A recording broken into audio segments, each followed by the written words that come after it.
ദൈവത്തിൻ്റെ അതിപരിശുദ്ധമായ നാമം വാഴ്ത്തപ്പെടുമാറാകട്ടെ. ഇന്നത്തെ ചിന്തയ്ക്ക് ആധാരമായ യെശയ്യാ പ്രവാചകന്റെ പുസ്തകം 60-ാം അധ്യായം 1-ാം വാക്യം വായിക്കുന്നു.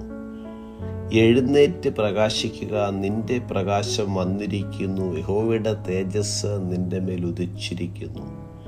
ക്രിസ്തുവേശുവിലേവർക്കും സ്നേഹവന്ദനം. യെശയ്യാ പ്രവാചകന്റെ പുസ്തകം 59 മുതൽ 62 വരെയുള്ള അധ്യായങ്ങൾ യഹൂദാജനത്തിൻ്റെ പാപത്തിൻ്റെയും ന്യായവിധിയുടെയും തുടർന്ന് യെരുശലേമിൻ്റെ പുനഃസ്ഥാപനത്തിലേക്കുള്ള മാറ്റത്തെയും കുറിക്കുന്നു.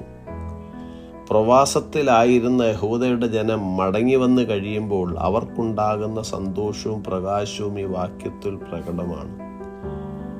ദൈവത്തിൻ്റെ വെളിച്ചം അത് ഈ ലോകത്തിൻ്റെ ഇരുട്ടിനെ മറികടക്കുന്നതാണ്. ആ വെളിച്ചത്തിലേക്ക് ജനത്തെ ആകർഷിക്കുന്ന സുപ്രധാനമായ വാക്യമാണിത്.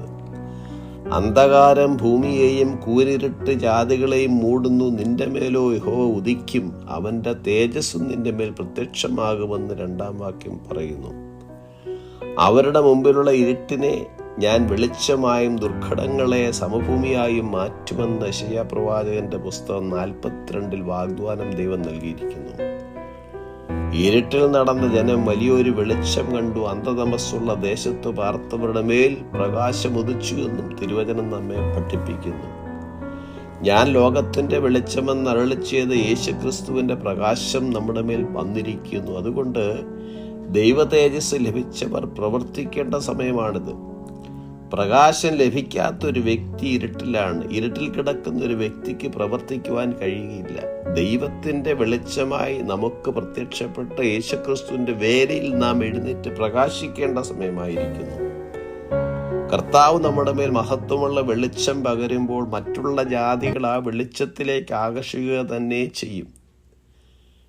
യേശുക്രിസ്തു മുഖാന്തരം നാം അനുഭവിക്കുന്ന അനുഗ്രഹം നമുക്ക് ചുറ്റുമുള്ള മറ്റ് സഹോദരങ്ങളുമായി പങ്കിടുകയും അവരെ യഥാർത്ഥ വെളിച്ചത്തിലേക്ക് ആനയിക്കുവാൻ ആവശ്യമായ സുവിശേഷം അവരോട് പങ്കിടുകയും ചെയ്യുക.